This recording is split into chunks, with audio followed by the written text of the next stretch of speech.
Jesus to work for justice and equality. We're glad you're visiting with us today, and it is our hope that you find something here that nourishes your heart, feeds your mind, and grows your spirit. I'm Daniel Melendez, and I'll be your worship associate for this morning's service. Be you a spiritual seeker, an atheist, or a theist, Westside is the community of many beliefs, genders, and sexualities, a community of diverse cultural, racial, and class backgrounds, a community of varied abilities and gifts. Some here find inspiration in the great books, others in the great outdoors, and others still in great conversation. Whoever you may be, all are welcome in our inclusive congregation. To newcomers and longtime friends alike, together we say, welcome. At Westside, we are raising the next generation of Unitarian Universalists, and we want them to know that they are an important part of our community. Several years ago, we chose to be intergenerational and include all family members in our services. So welcome to children and youth of all ages. There are a number of announcements included in your order of service. Please take any of them that you like back with you home and to review yourself later or to share with your friends. I'd like to call attention to next Sunday, November the 16th, is Bring a Friend to Westside, and it's followed by a rockin' potluck. Seriously, if you haven't been to one of our potlucks, you really need to be here. They overdo it, and they go full out. I mean, I'm one of the best. And November the 21st to the 23rd is the church-wide campout at Mineral Wells State Park. And then as far as in December the 7th, we have the Hanging of the Greens service, which is followed by the Westside Youth Holiday Market fundraiser, featuring really cool art and baked goods. Can't pass those baked goods up. For those of you joining us online or visiting with us today, if you are not already on our mailing list, please sign up by clicking on the link at the bottom of our westsideu.org website. If you will, for those here in person with us, please take a moment to silence all of your devices. We wish to create a welcoming, safe place for those with disabilities. So you may see a service dog here today. They are working to keep someone safe, so please don't pet or talk to the dog. You can, however, greet and introduce yourself to the person. Also, those who prefer a quieter space with dimmer lights to experience this morning's service, you can now watch the service in the glass classroom, and then coming soon, it will be projected in the fellowship hall as well. This morning's reflection in Search of Waldo. As you can see, I got my Waldo outfit on. Minus the hat and the round glasses. Is by Minister Emeritus Reverend Dr. Russell Elleven, which unfortunately he became sick over the weekend and is not going to be able to have his video presented. But Myron Ice will be presented it in person today. So our hearts and feelings are going out to Russell and his family. Well, to Russell and his family for being ill. So Westside often does a good job in educating its members about the history of our faith, but Russell or Myron will attempt to offer more history this morning. So now I invite you to take a deep breath, and from wherever you are, settle into this sacred space that we create, and let us worship together as we listen to this morning's prelude, When We Are Gathered. This new to us hymn can be found at 359 in our great hymnal, and you're welcome to sing along with our second Sunday choir.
Our opening words are "Open Up the Doors" by Linda Susan Ulrich.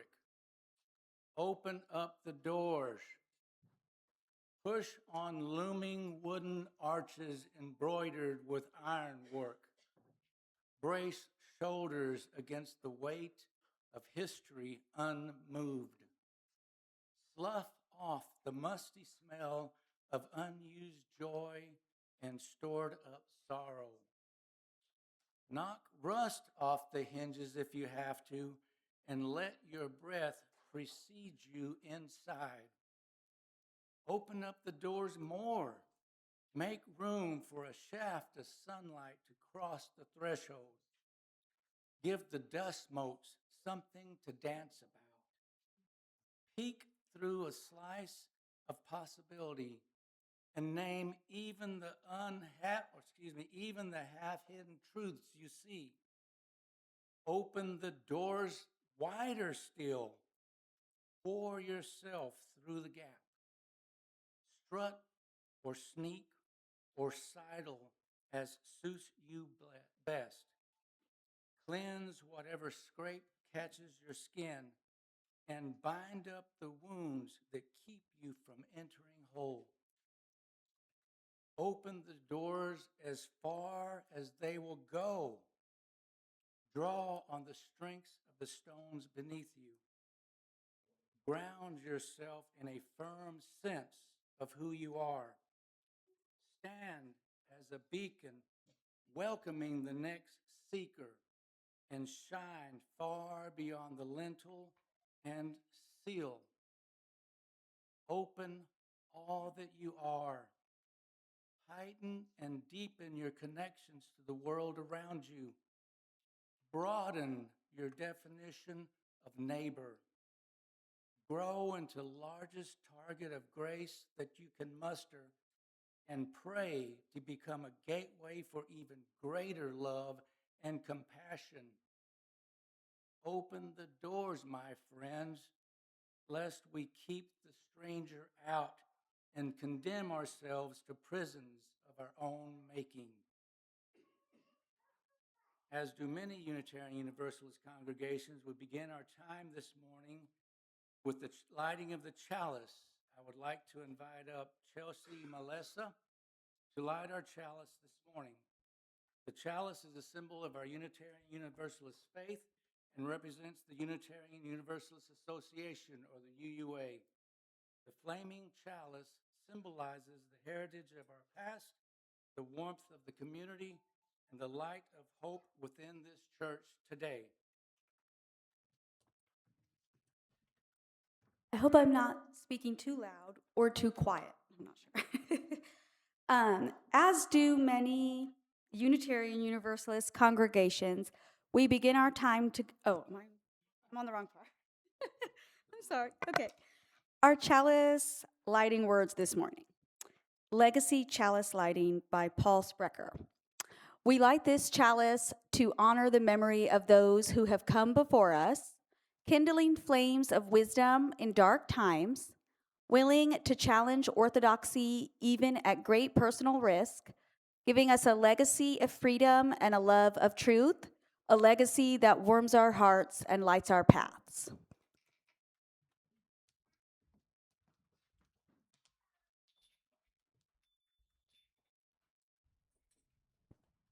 Thank you, Chelsea. Our opening hymn is hymn number 360, Here We Have Gathered in Your Gray Hymnal. Please, if you are able and so moved, join our song leader, Linda Ice.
Please remain standing and join me in our affirmation. Love is the doctrine of this church. The quest of truth is its sacrament, and service is its prayer. To dwell together in peace, to seek knowledge and freedom, to work for justice through action, to serve others in community, to the end that all shall grow into harmony with creation. Thus do we covenant with one another. Please be seated. Please come forward if you are young at heart or would like to have a close-up view of our Time for All Ages, presented by our Director of Lifetime Religious Education Assistants, Tricia Bose and Jana Francois Canard.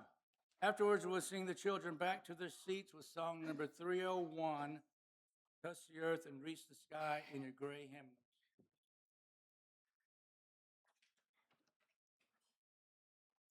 Good morning, everyone. Oh, we got such a crowd today. I love it. How are you handing them out?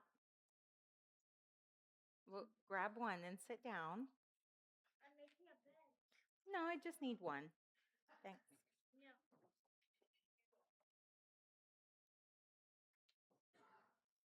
No. All right. Good morning, everyone.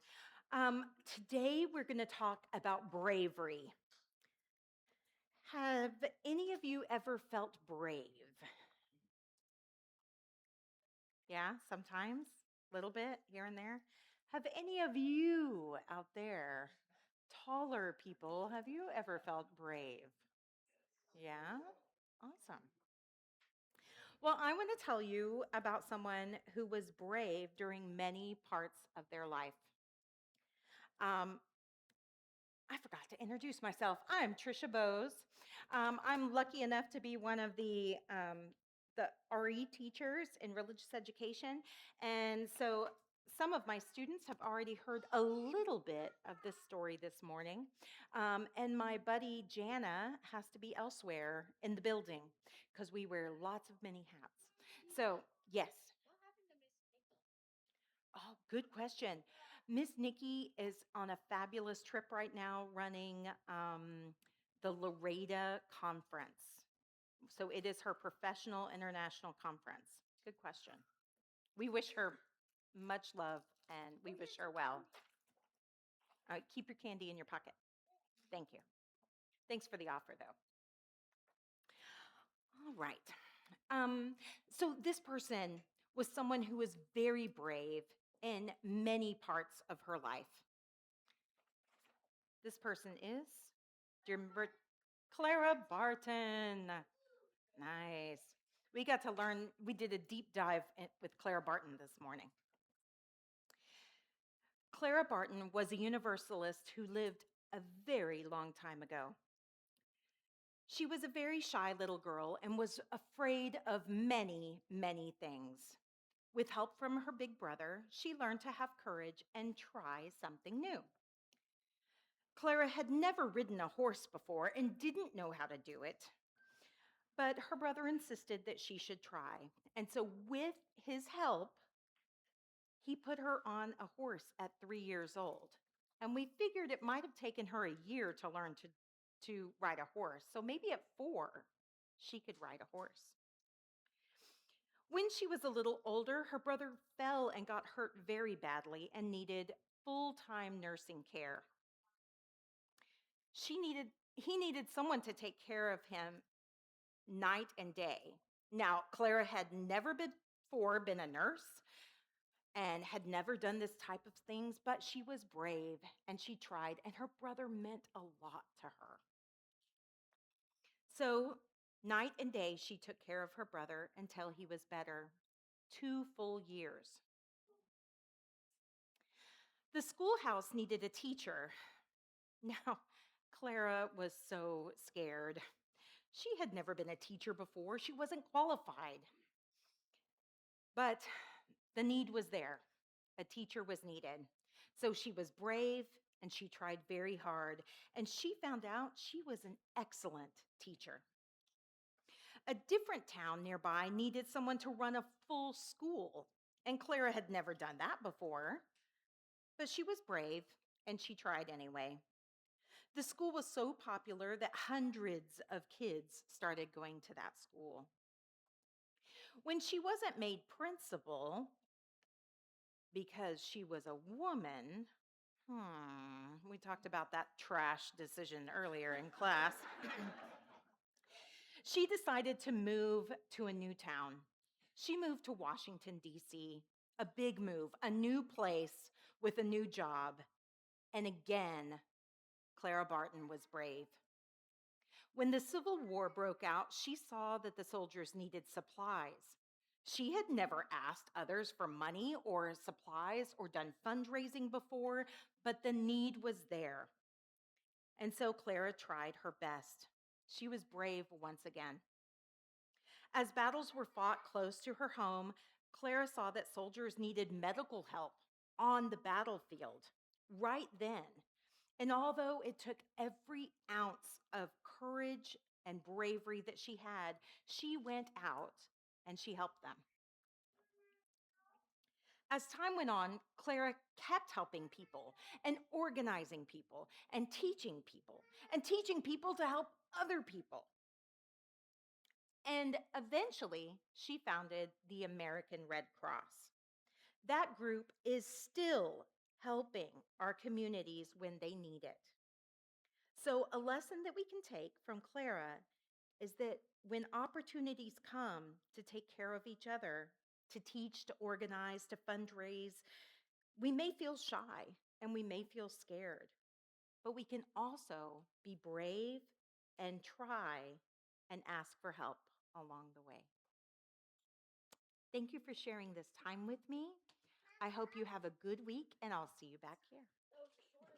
301. Touch the earth, reach the sky, walk on shores while spirits fly, over the ocean, over the land, a faithful quest to understand. Touch the earth, reach the sky, children ask us reasons why. In our lives the answers show. While alone we learn and grow. Good morning. I'm Barbara Garland, one of the Pastoral Care Team Associates. And in our community here at Westside, we make time each week to share pieces of our lives with one another. We do this because each person in this community has value. Members of the team can be identified wearing a Pastoral Care Team badge. Please submit your joys and concerns to the team by completing one of these orange forms at the welcome desk, emailing us at pastoralcare@westsideu.org, or contacting any member of the team. The other current members of our team are Carol Kappa, John Fisher, Barbara Crotty, Lisa Franey, Jane Hardwick, Chelsea Melessa, and Wanda Jennings. Would the members of the team please raise your hands so our congregation can know who you are? Thank you. The Pastoral Care Team would like to remind members that we are here for you in the trying times as well as the fun times. If you are going through a rough patch, like many are with the current suspension of SNAP benefits, we can meet with you to assess what would be helpful and provide you with resources. Please reach out to one of our pastoral team members. We share our concerns with one another today, knowing that sorrows come into each person's life, knowing that together we can offer comfort. We don't have any concerns today, which is a cause for joy. So we also don't have any particular joys. So thank you. Things seem to be going rather smoothly. We'll hope that stays. So we make space each week for musical centering, knowing the life and experience of every person matters, and together our lights shine brighter. As we hold all the joys and concerns among us, both those spoken and unspoken, let us sing together 1009, Meditation on Breathing, in the Teal hymnal.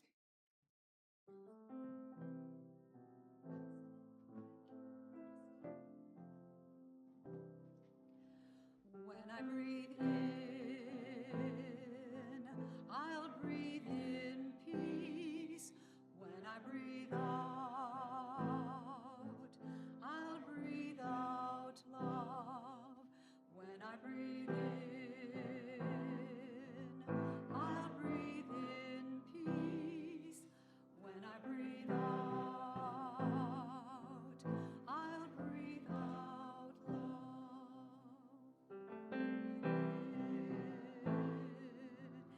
I'll breathe in peace. When I breathe out, I'll breathe out love.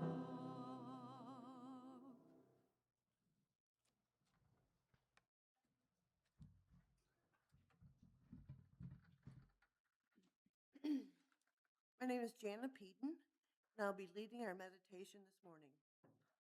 I now invite you to relax your mind and body and join in a time of meditation. Today we will begin with a responsive reading titled I Am a Unitarian Universalist by John Corrado. This meditation, this responsive reading,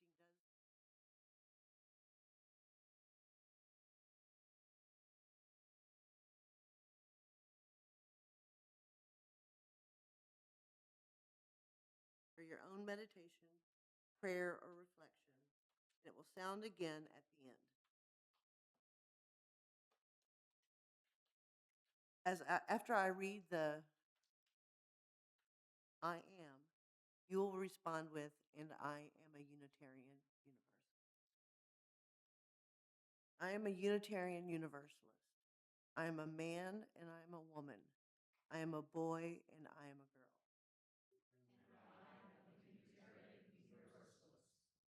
I am young and I am old and I am middle aged.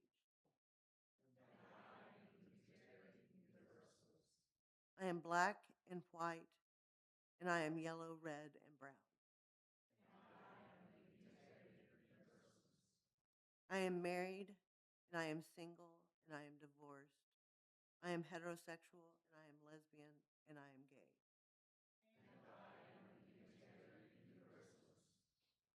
And I am a college graduate and I am a high school dropout. I am a white collar worker and a blue collar worker. I am retired and I am unemployed. I am an atheist and I am a Christian and a humanist and a Jew and a mystic. I am healthy and I am ailing. I am an autistic child and I am a palsied octogenarian. And I am a law abiding citizen who has never received anything more than a parking ticket, and I am a murderer waiting on death row.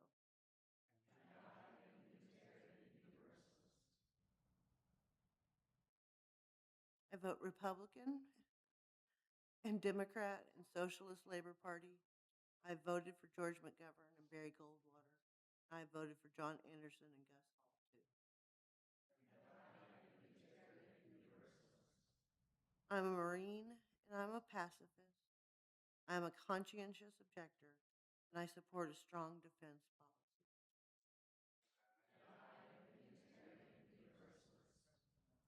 I smoke and I am a non-smoker. I drink socially and I am an alcoholic. I'm a vegetarian and I love a good steak. I am many other things, some by choice and some by chance. And I am part of a common human destiny. I am part of humanity's family.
May we be good company to one another in our questions and our journey. May it be so.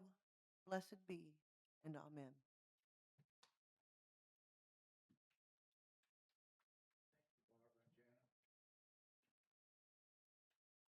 Here at Westside, we practice our UU faith in a variety of ways.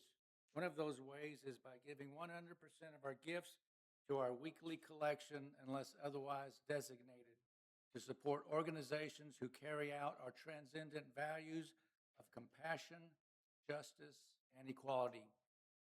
Westside's UU plate offering for November is Funky Town Fridge. Funky Town Fridge is an inspiring and revolutionary community initiative that seeks to end food apartheid in Fort Worth, Texas. Founded by local community advocate and activist Kendra Richardson, Funky Town Fridge currently operates community fridges in the Poly, Westside, and Southside neighborhoods of Fort Worth. In addition to providing access to healthy and nutritious food around the clock, Funky Town Fridge is committed to promoting local community engagement, offering political education, and fostering creativity and environmental activism. By addressing systemic issues in a supportive and inclusive environment, Funky Town Fridge is committed to helping create a more equitable and sustainable future for all. This year, Funky Town Fridge celebrates 5 years.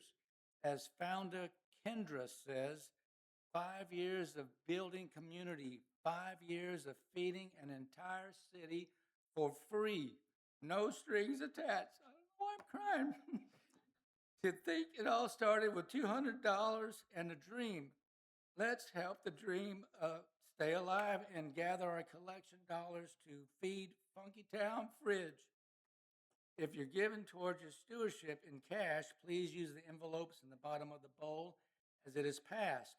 If you would like to support the operations of Westside with a monetary donation this morning, you can. Utilize the QR code in the order of service. Write a check to Westside UU Church with a notation of Westside in the memo line and place it in the offering bowl. Or if you are donating to Westside in cash, please use one of the brown envelopes labeled at the bottom of the bowl as it is passed. And if you're interested in starting a regular financial commitment, there are forms located at the welcome desk. Thank you for your support for your work here at Westside. So now let us enjoy the musical offering presented by our second Sunday choir. Our choir will be introducing this new to us hymn, number 326, Let All the Beauty We Have Known, as Russell also has requested this as our closing hymn.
We thank you so much for putting into practice the spiritual virtue of generosity.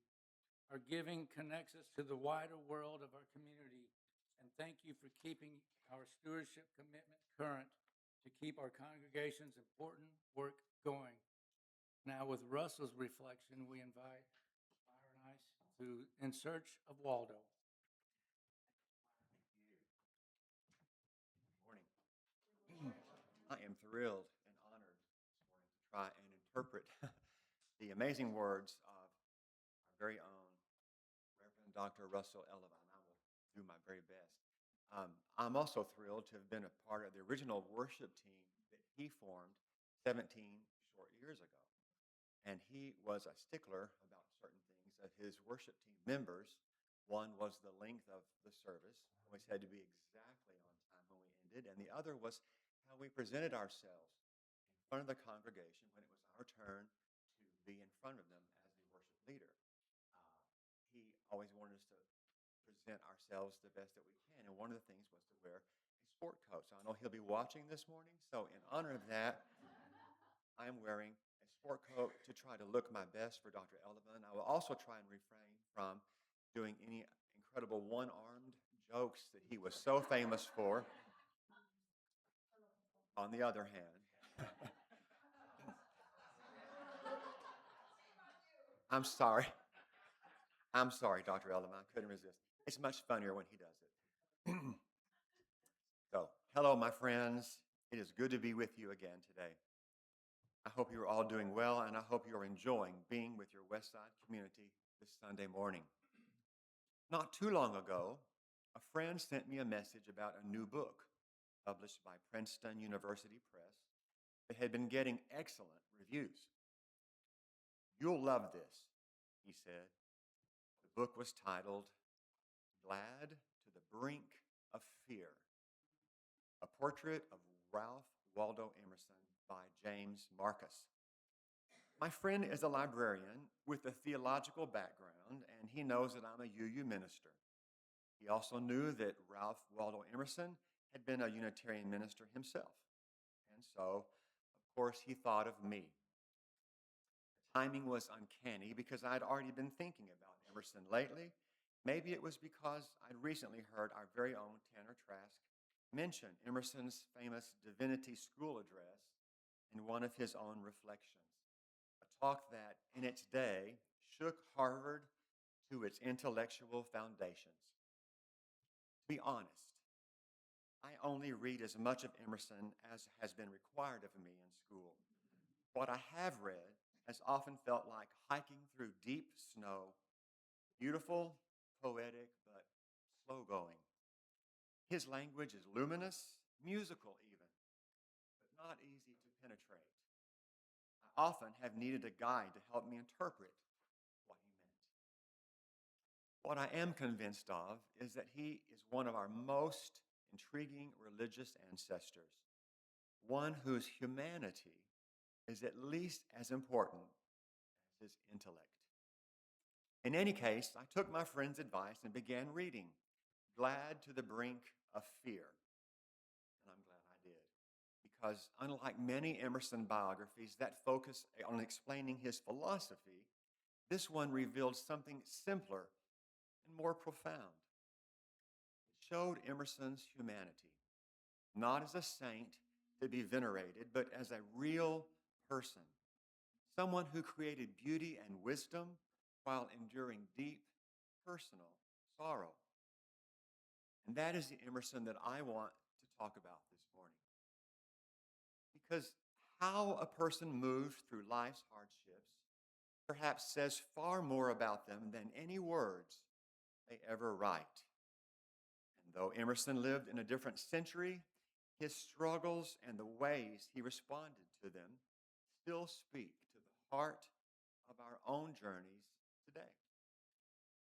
Ralph Waldo Emerson was born on May the 25th, 1803, in Boston, Massachusetts, into a long line of ministers. His grandfather was the chaplain to George Washington's Continental Army and served the first parish in Concord. His father, too, was a Unitarian minister in Boston. Altogether, 7 members of the Emerson family served New England churches. From the start, young Waldo, as he was called most of his life, was expected to join the family business, but life rarely goes according to script. When Waldo was just 8 years old, his father died of stomach cancer. It was the first of many losses that would shape his life. Of the 8 Emerson children, only 5 survived to adulthood. Then 2 of his brothers died before even reaching 30 years of age, victims of tuberculosis. Waldo himself was often ill, or at least believed himself to be. A sense of fragile health would follow him his entire life. Still, he persevered. At 14, he entered Harvard College and graduated 4 years later.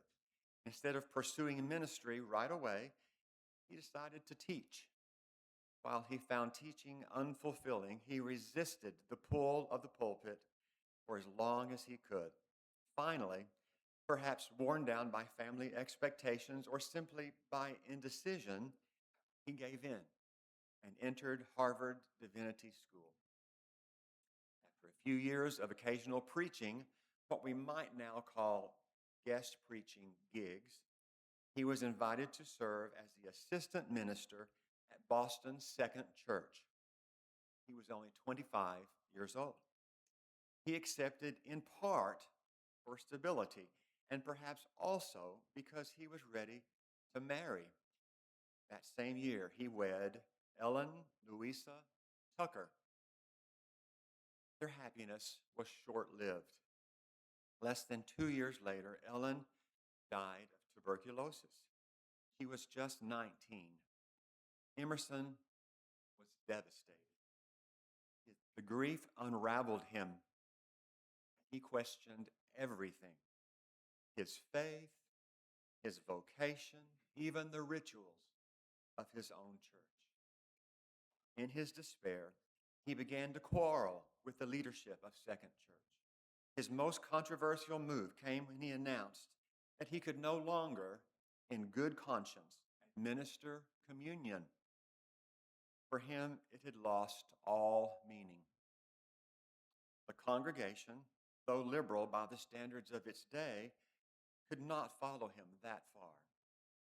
It became clear that Emerson and the church were headed in different directions. In 1832, he resigned. He had been a Unitarian minister for all of 3 years. After resigning, Emerson set sail for Europe. A journey became, in many ways, a rebirth. He met thinkers like Coleridge and Wordsworth. He stood before the Alps and the sea. He came home a changed man. Back in Massachusetts, he remarried, this time to Lydia Jackson of Plymouth, whom he affectionately called Lydian. They settled in Concord and built a house they called Bush. They raised 4 children there, though again, tragedy struck. Their firstborn son, Waldo, died at age 6. It's astonishing, really, how much loss one life can hold. And yet, through it all, Emerson kept creating, he kept questioning, he kept seeking. Out of his grief came a philosophy that saw divinity not in dogma, but in the living world around him, in the self, in nature, in the quiet communion of the soul with all that is. He became the reluctant leader of what came to be known as transcendentalism, a loose circle of reformers, mystics, and visionaries who believed that truth was not in something handed down by institutions, but rather something experienced directly by the individual spirit. In 1838, Emerson returned to Harvard to give that now famous Divinity School address. His words were electric, unsettling. He told the graduating ministers that year to look not to the past, but to the living God within. Quote, Cast behind you all conformity, he said. Go alone. Refuse the good models, even those most sacred in the imagination of men. The backlash was swift. He was not invited back to Harvard for 30 years. Yet, he did not stop. Emerson went on to write and lecture across the country, his words alternately inspiring and confounding his audiences. He helped define what it meant to be an American thinker, one whose faith was not in creed or church, but in the unfolding of truth through human experience. But the story of Waldo Emerson doesn't end with fame and philosophical triumph. There's a quieter, more heartbreaking chapter. In his later years, while on a lecture tour, he told his daughter, Ellen, that something in his brain, quote, had snapped, end quote. He was beginning to lose his words, his memory, his focus. We now know that he most likely suffered from Alzheimer's disease. By the early 1870s, his beloved home in Concord burned to the ground.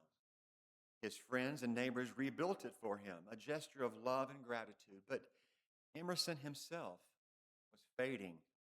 He could no longer remember his wife's name, or his children's, or sadly, even his own. The great mind that had once illuminated so many others slowly dimmed. He died in 1882 at the age of 78. So, why, you might ask, spend a Sunday morning talking about Ralph Waldo Emerson, this brilliant, complicated man who wrote words some of us can barely understand? Because Emerson's life, far from being a story of pure intellect, is a testament to what it means to live through change, loss, and uncertainty while still saying yes to life. He was a man who knew death intimately, who suffered breakdowns of body and mind, who doubted his faith, and who failed publicly and often. Yet he kept searching. He kept walking towards truth, however dimly he saw it. That, I think, is the essence of what it means to be human and what it means to be a Unitarian Universalist. We are not a people of easy answers. We are a people of seekers who, like Waldo, often find ourselves in the wilderness between belief and doubt, between loss and renewal, between knowing and not knowing. Emerson once wrote, quote, "What lies behind us and what lies before us are tiny matters compared to what lies within us." That is the message of the heart, and perhaps the heart of our very own faith, that within each of us is a spark of divinity, a current of life that endures even when everything else falls away. Emerson's story reminds us that the spiritual journey is not about perfection. It's about persistence. It's about showing up to life again and again, even when we don't understand it. He stumbled through grief and illness, through doubt and disconnection, and yet through it all, he kept seeking beauty. He kept believing that somewhere in the weave of this world there was meaning, and that his task was to listen for it, to write about it, to live it. Westside, we live in a time that often prizes certainty and speed, but Emerson's life invites us to something slower, something deeper, to live with questions, to embrace mystery, and to trust that even in our own confusion, we are part of something sacred. Like Waldo, we may never fully understand the nature of life. We may never find all the words. but perhaps as he learned, we don't have to. Perhaps it's enough to live with open eyes and an open heart, to seek beauty, to tell the truth as we understand it, and to love the world as best we can. Because when all is said and done, the search for Waldo, the search for Emerson, is also the search for ourselves. The same light that flickered in him flickers in each one of us. The same divine spark that he spent his entire life naming still quietly within our own hearts. May we nurture that light. May we trust it to guide us through our own losses, our own uncertainties, and our own unfolding journeys. And may we, like Waldo, live glad to the brink of fear, embracing the beauty and the fragility of this astonishing life. As we rise in body and spirit and join together in singing our closing hymn, number 326 in your gray hymnal, Let All the Beauty We Have Known. We will sing all three verses.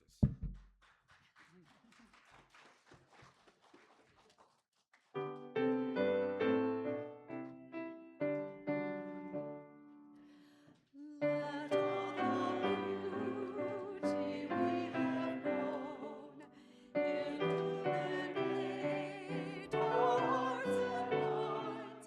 Rejoice in wonders daily shown, in faith and joy and love that binds. We celebrate with singing hearts the loveliness of sky and earth, the inspiration of the arts, the miracle of every birth.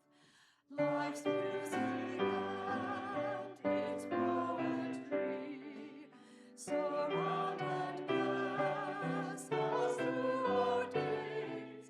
For these we sing in harmony, together giving thanks and praise.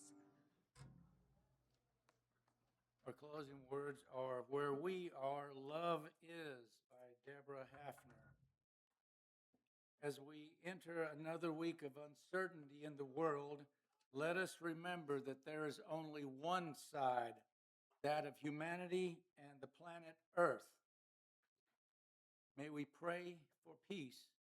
May we raise our voices with our elected officials and engage as we can in acts of resistance. And may we remember to take very good care of ourselves, each other, and those we love.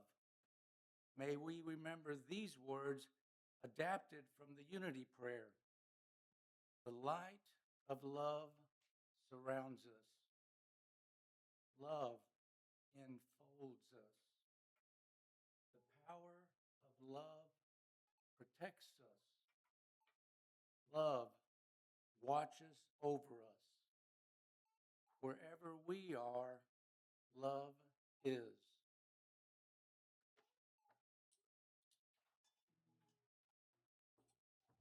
The chalice is now extinguished, but the light, but it lives. This must be written wrong. But its light, there, I'm wrong, lives on in our minds and heart and souls of each of you. Carry that flame with you as you leave this place and share it with those you know, with those you love, and most especially with those you have yet to meet. I invite you to stay after the service for conversation and fellowship. There's coffee, water, and snacks in the fellowship hall. So please join me in the congregational closing. Go in peace, seeking justice. Go in peace, committed to equal rights and opportunities for all. Go in the peace that is created when together we build communities for true solidarity, deep compassion, and fierce, unrelenting love. Go in peace. May it be so, blessed be, and amen. Thank you all for coming, and have a great week. See you next week.